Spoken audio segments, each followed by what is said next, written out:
Hi folks, Graham from Lightfold here. Firstly, thank you all so much for your questions and comments on previous videos. It's been really great actually seeing all the engagement from you all.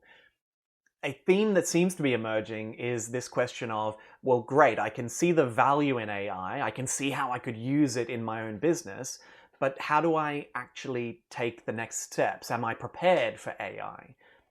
The answer to that, I think, is actually three big questions. We want to look at storage. Are you storing and capturing the right data, but also in the right format to be best used by predictive models and GPTs?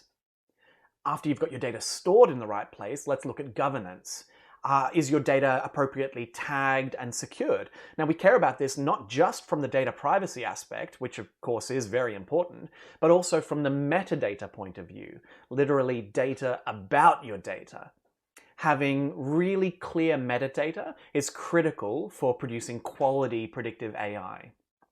The last piece that we need to really look at then is mobilization. Is your data architecture ready for the rapid deployment and sharing of predictive models and GPTs?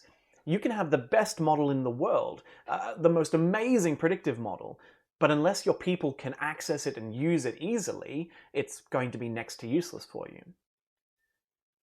The best way to answer these questions, we think, is with Tesseract.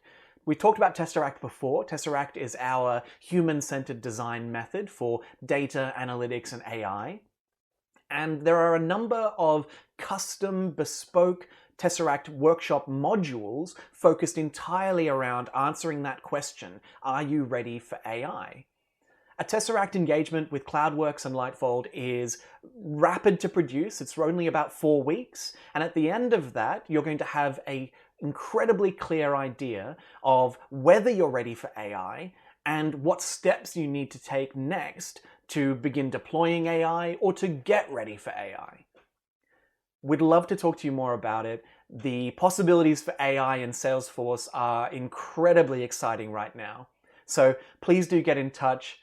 We really would love to talk. Thank you so much. Bye.